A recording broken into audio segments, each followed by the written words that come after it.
Royal Caribbean reporting better than expected second quarter results and seeing strong demand, raising its outlook. Cruise giant also reinstating its dividend. Despite that good news, you can see the stock slipping here. One thing that may be weighing on investors, an expected increase in annual costs. Joining us now to walk through all this, Royal Caribbean CFO Naftali Holtz. Naftali, it's always good to see you. So you look through this report, you boosted adjusted EPS guidance for the year. That beat estimates. I do see some commentary that perhaps higher than expected costs could be creating some concern. But Naftali, let's start with your read. Give us your take on the quarter. Yeah, first of all, great to be here, and thank you for having me. We are very happy with our results today, or with our focus on performance. We beat the second quarter. We raised outlook for the rest of the year. We achieved our financial targets 18 months earlier.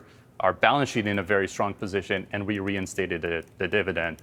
So our focus on delivering the best vacations in the world and great financial performance is really our focus. As regards to your question around the costs, we did raise our costs by 50 basis points, but that is entirely due to stock-based compensation, which is non-cash. And that is really because of the share appreciation that happened in the quarter that weighs on our costs. But our formula remains the same. Moderately grow the business, moderately grow yields, and very much strong controls, cost controls to make sure that we enhance margins, and that drives shareholder returns. And Naftali, talk to me about pricing and what you're seeing on that front, and pricing versus sort of volume of folks, traffic on the ships here, how that's looking going into the rest of the year. Yeah, so really demand has continued to be very, very strong. We've been seeing it consistently quarter over quarter now. Our second quarter beat was really driven by strong pricing, and that's really because we put the right experiences in front of customers, and they're really thirsting for that experience, and really that's drive the pricing. Going forward, really our occupancy levels are really back to normalized level.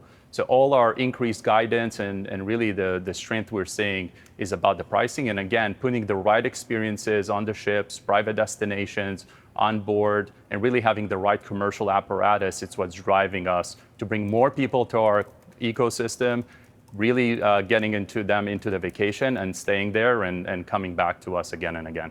Naftali, you did decide to restart dividends. How come, Naftali, and why now?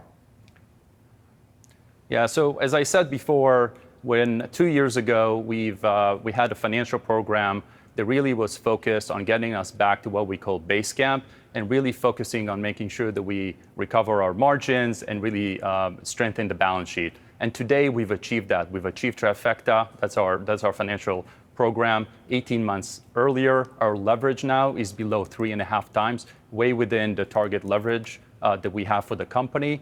And that would allow us to really expand our capital allocation, and dividend is kind of the first step for that. And if you think about it historically, we always had a balanced capital allocation. We see a lot of growth in the company, so we want to continue to invest in the company, but also with the excess cash flow, we want to also return it to shareholders, and that's the first step today.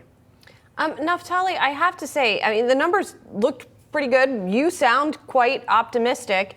And yet the stock is down. And I'm just curious if you're hearing anything from investors today or from the analysts who track the stock that shows what they're concerned about.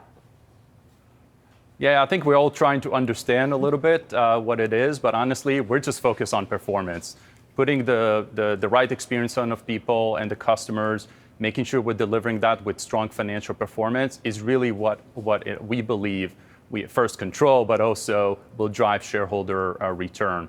So, we are normalizing the pricing, right, and the yields. And that's because, our occupancy levels are back to normal. But we're very excited about the future. And then honestly, we're just starting. Really, everything that I talked about is getting us to base camp. But if we kind of look at the bigger picture, cruise is a $65 billion category in a $1.9 trillion vacation market.